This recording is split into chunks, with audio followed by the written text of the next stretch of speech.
Allez, c'est parti, nous voilà dans cette nouvelle vidéo YouTube dans laquelle je te retrouve pour savoir si on doit commencer par de la location ou par de l'achat-revente. En tout cas, je vais te donner mon avis sur ce sujet, mais comme d'habitude, avant tout, jingle.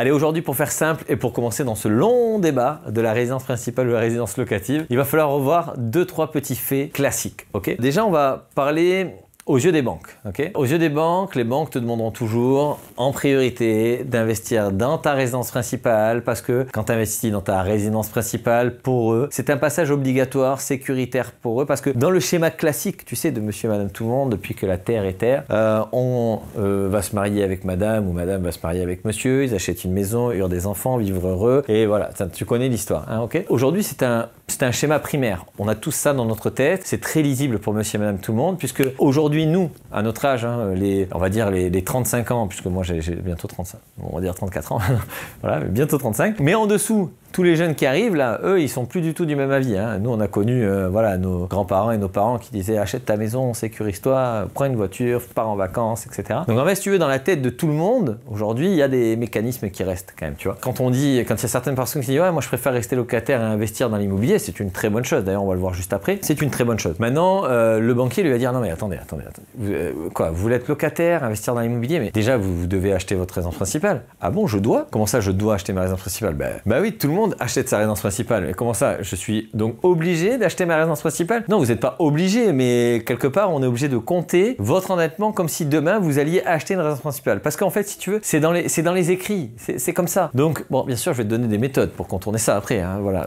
Attends bien cette vidéo, je vais t'expliquer. Enfin, des méthodes pour contourner. On va dire que je vais te donner des situations où potentiellement, voilà, voilà. Mais t'inquiète pas, reste bien jusqu'au bout, tu vas voir, je vais te donner des astuces. Ce que je veux dire, c'est que déjà, il y a une petite guerre, voilà, entre est-ce que je fais du locatif ou est-ce que je fais de la résidence principale. Il y a une petite guerre au niveau des banquiers. Ils sont pas tout à fait d'accord que tu commences par du locatif, que tu fasses de l'achat-revente encore moins. Au départ, voilà, c'est achète ta maison, hein, surtout. Et c'est pour ça que ce schéma, il est vraiment biaisé parce que, en gros, l'histoire de l'investissement immobilier, c'est pour eux, achète ta résidence principale, nique complètement ta capacité d'emprunt puisque bah, tu es au max et après, je te dirai non pour tous les autres projets. Voilà. Et là, ils vont te dire, ah, bah, monsieur, vous êtes trop endetté, machin. Bah oui, mais comment vous voulez que je fasse?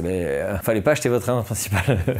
Non, mais c'est ouf, mais c'est une réalité. Alors qu'en fait, si on regarde bien l'école de l'investissement, et d'ailleurs ce pourquoi on dit bah, d'être locataire, c'est mieux, tout simplement parce que si aujourd'hui tu es locataire de ton appartement, d'accord, tu n'es pas détenteur d'une dette, à part de celle que tu payes tous les mois. Mais potentiellement, cette dette peut être changée, arrêtée. Tu n'as pas un crédit, tu n'as pas une dette en suspens. C'est-à-dire que tu payes tous les mois, tu as un bail que tu peux effectivement rompre si c'est du meublé avec 1 mois de préavis, si c'est du nu, 3 mois de préavis. Mais en fait, potentiellement, ça peut s'arrêter du jour au lendemain, tu vois. Alors que le crédit, il faut que tu rembourses la dette, quoi qu'il arrive, hein, tu n'as pas le choix. Donc, en fait, si tu veux, dans l'idée du banquier, lui, quand tu vas lui dire que tu veux rester locataire, il va pas comprendre la cohérence, mais il va quand même, en fait, si tu veux, calculer comme une somme résiduelle. Il va se dire, voilà, demain, il est possible que tu doives ou que tu veuilles acheter cette résidence principale, ce qui va te bloquer. Alors que, en étant locataire, comprends bien la première petite astuce que je vais te donner. En étant locataire, potentiellement, si demain, le banquier te dit, voilà, moi, je voudrais bien prêter de l'argent pour ce magnifique immeuble, mais sauf que comme vous n'avez pas votre résidence principale, je vous prêterai pas parce que, voilà, potentiellement, demain, il faudrait que vous achetiez votre résidence principale, donc je pourrais pas faire les deux. Ok. Voilà, tu lui poses une question, tu lui dis, écoutez, monsieur le banquier, si jamais j'achète ma résidence principale et que je suis endetté à 30%, est-ce que vous me prêtez pour l'investissement immobilier locatif? Bah, il va te dire non. Finalement, on voit tout de suite que les propos sont incohérents. Voilà. Donc là, à ce moment-là, ce que tu vas pouvoir lui proposer, lui soumettre, et d'ailleurs, je te le propose. Éventuellement, alors si c'est un appartement, tu peux lui dire que, enfin, tu peux vraiment lui dire, hein, c'est parce que au départ, tu as vraiment envie de le faire. Tu vas dire, bah, écoutez, monsieur le banquier, finalement, je vais aller vivre dans ce bien. Ah bon, bah, c'est plus du locatif. Non, je vais aller vivre dans ce bien parce que finalement, je me suis rendu compte, je voulais mettre des locataires dedans, mais je me plairais bien à l'intérieur de ce bien. Finalement, tu t'es rendu compte que bah, ce bien, tu l'as acheté, ça y est, le crédit est passé, hein, tu as eu le crédit, tu es à 2 jours d'aller habiter dedans. Puis finalement, entre-temps, tu t'es dit, bah, en fait, non, le quartier me plaît pas, l'appartement, c'est vrai que sur le moment, je l'ai acheté, je me suis dit que j'allais vivre dedans, bah, finalement, j'ai plus envie. Voilà. Et à ce moment-là, tu auras juste à passer en fait d'une assurance PNO, personne non occupante, à une assurance habitation, d'accord? Donc au départ, tu es en assurance habitation et tu vas passer en assurance PNO, personne non occupante. Enfin, c'était l'inverse. Et à ce moment-là, ce qui va se passer, c'est que tu vas faire ton investissement dans lequel le banquier normalement t'aurait dit non, parce que finalement, tu as changé d'avis, ça peut arriver hein, à tout le monde, d'accord? D'ailleurs, personne ne t'en voudra. Tu as mis un locataire dedans, ce locataire paye ta dette, ça te fait gagner de l'argent en plus tous les mois. Et puis là, un jour, tu vas revenir pour faire un nouveau prêt immobilier pour du locatif, tu es toujours locataire et le banquier va voir que tu as fait un premier investissement investissement dans lequel tu gagnes de l'argent et que ça fonctionne. Et puis là, il va te dire, ok, bon ben oui, pas de problème, ben, je vous prête pour le deuxième. Tu sais, moi je compare toujours ça, tu veux, à l'entrée des boîtes de nuit. Hein, c'est con, mais tu arrives en boîte de nuit, tu connais pas le portier, tu n'as jamais à rentrer dans la boîte, il dit, écoutez, monsieur, on fait rentrer que les habitués. Je veux bien, mais comment je fais pour être habitué si tu vois, mathématiquement, si je passe pas une fois devant toi, hein, comment tu veux m'habituer à me recaler ou tu veux m'habituer parce que sinon il faut bien que je rentre à un moment donné, tu vois. Et tu te rends compte que des fois, à ce genre de soirée, moi, ça m'est arrivé de rentrer avec un pote qui, lui, connaissait le machin. Bon, bref, boum, je rentre. Puis après, la fois d'après, il te laisse rentrer parce qu'il t'a déjà vu dedans. Tu vois, et le banquier, c'est un peu comme ça, tu vois. En gros, il faut réussir à passer derrière le portier. Quand t'es passé, il t'a déjà vu à l'intérieur et puis... Ah, c'est plus pareil. Voilà, c'est différent, c'est royal. Donc, ce que je vais t'expliquer, c'est que des fois, il faut forcer un peu le destin. Il est possible de changer d'avis. Et d'ailleurs, je vais te donner encore une... Alors, je ne peux pas appeler ça des astuces. Je vais raconter une histoire. Potentiellement, demain, tu achètes un immeuble de rapport avec 3 appartements et puis tu décides d'aller vivre dans un des 3. Voilà, potentiellement, c'est possible.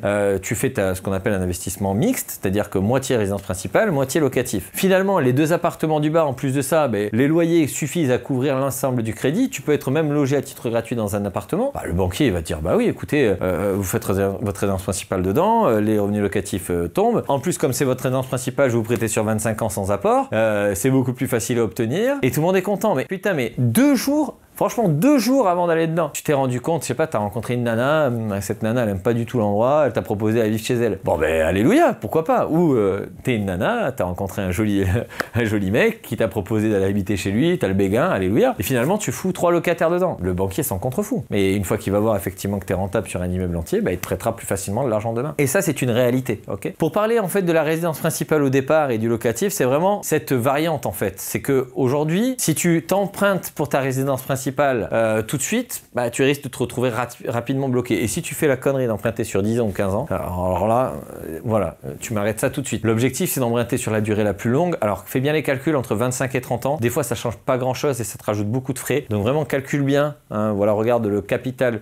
Tu vois, tu as le capital, tu as le montant du crédit et tu as le total des intérêts. Voilà. Le total des intérêts, tu regardes bien entre 25 et 30 ans. Des fois, il peut être multiplié par beaucoup puisque c'est exponentiel. Si tu sais, plus c'est long, des fois moins c'est bon, ça dépend. Mais je t'invite à faire le calcul suivant le taux d'intérêt, suivant le taux d'assurance, etc. À bien regarder, des fois c'est peut-être mieux sur 27 ans que sur 30, donc je te laisse regarder ça. Mais en fait, si tu veux, plus ta mensualité sera longue, plus ta mensualité sera petite, plus tu conserveras en fait ta capacité d'emprunt qui te permettra de réinvestir dans l'immobilier. Donc ne fais pas l'erreur de te mettre à la gorge dès le premier investissement, enfin dès ta première achat de résidence principale. Beaucoup de personnes d'ailleurs, et tu travailles dur, et tu as raison, je travaille dur, je gagne bien ma vie, ou voilà, je gagne raisonnablement ma vie, j'ai envie de me faire plaisir, j'ai envie de me faire une maison avec une piscine, avec 3 chambres. Puis là, la question que j'ai envie de te poser, c'est que est-ce que tu as réellement besoin de la piscine maintenant? Est-ce que tu as besoin de 3 chambres alors que tu n'as pas d'enfant? Peut-être 2 suffirait. Est-ce que tu as besoin d'autant de terrain? Et aujourd'hui, si tu as besoin, fais-le. Mais si aujourd'hui tu veux aspirer à quelque chose de plus grand, il va falloir différer tes plaisirs. C'est-à-dire qu'aujourd'hui, tu vas te dire je vais me restreindre un peu. Je vais considérer que mes 3 années suivantes vont être de l'investissement, de l'investissement, de l'investissement. Et dans 3 ans, tu te feras une baraque de folie. Mais derrière, tu as tout l'immobilier qui est là pour payer des revenus récurrents et te libérer de ton travail, de tes contraintes, de ton patron, etc., etc. Ou sécuriser ton avenir, sécuriser ta retraite, voilà. Et tout ça, c'est des choses qu'il faut vraiment voir de manière pragmatique. Ce sont des faits, d'accord. Plus le temps passe, plus malheureusement on s'appauvrit puisque l'inflation fait que la baguette de pain il y a 10 ans elle valait 1 franc. Maintenant, elle vaut 1,20 €, elle a été multipliée par 8, d'accord, le prix de la baguette. Je ne sais pas si toi, ton salaire a été multiplié par 8, mais le mien, non. Hein, enfin, en tout cas, pas pour le même travail, hein, ok. Donc, ce que je veux t'expliquer, c'est que la vérité, c'est ça. C'est qu'aujourd'hui, si on écoute les candidatons et le fonctionnement de l'ancien temps, tu te retrouveras à acheter ta résidence principale et ta belle voiture, être bloqué sur ta capacité d'endettement, vivre pendant 40 ans à travailler dans la même entreprise et arriver à la retraite, pas avoir assez d'argent pour combler les 2 bouts ou kiffer ta vie. En plus, à ce moment-là, tu n'auras pas assez d'argent, tu auras bien sûr moins la santé, mais par contre tu auras tout le temps pour te faire chier comme un rat mort. Enfin, ce que je veux t'expliquer, c'est que c'est maintenant quand on est jeune, qu'on a envie de kiffer la vie, qu'on a envie de s'éclater. Ça peut être à 20 ans, à 30 ans, à 40 ans, 50 ans, je dis pas qu'à 60 ans, 70 ans on est vieux. Je dis juste que vaut mieux en profiter avant, quand on est en pleine force de l'âge, en pleine capacité, et tout ça, ça mérite quelques sacrifices. Je t'invite à bien les comprendre et à surtout ne pas tomber dans les pièges de vouloir faire comme les autres, de vouloir rentrer dans le moule. Le but est vraiment aujourd'hui de comprendre que la vie passe à une vitesse folle et que si aujourd'hui tu ne mets pas tout de suite des mécanismes en place pour pouvoir générer des gros revenus qui ne dépendent pas de ta présence, forcément tu es déjà en fait à un pas de la pauvreté parce qu'à tout moment il peut se passer n'importe quoi, tu perds ton revenu, ton seul revenu et puis voilà, tu te retrouves complètement squeezé. Donc aujourd'hui, pour moi, le conseil que je pourrais te donner, reste locataire le plus longtemps possible, investis dans de l'investissement locatif autant que tu peux, d'accord, en nom propre. Dès que tu peux plus le faire en nom propre, passe en société, donne tout ce que tu as, fais autant de crédit que tu peux, dans le raisonnable bien sûr, hein. Voilà, dans le raisonnable, quand je dis fais autant de crédit que tu peux, c'est pas aller t'endetter, hein, d'accord, c'est de faire les choses convenablement, correctement, de faire aujourd'hui des crédits qui te rapportent de l'argent pour faire des biens immobiliers de qualité, pour délivrer un service à des locataires qui aujourd'hui vont apprécier ce que tu vas faire parce que tu as délivré un produit de qualité au bon prix, etc. etc. Et derrière, arrête de travailler pour l'argent et fais travailler l'argent pour toi, ce qui te permettra d'avoir une vie longue et heureuse. Donc voilà pour cette vidéo, j'espère qu'elle t'a plu, que tu as compris les mécanismes et pourquoi commencer ou non par sa résidence principale et comment faire pour essayer de contourner le problème. Si cette vidéo t'a plu, juste en dessous, je t'invite à mettre un pouce, un like, un commentaire, partage cette vidéo à quelqu'un qui devrait la regarder et bien sûr, je te dis à très vite dans une prochaine vidéo. Ciao, bye!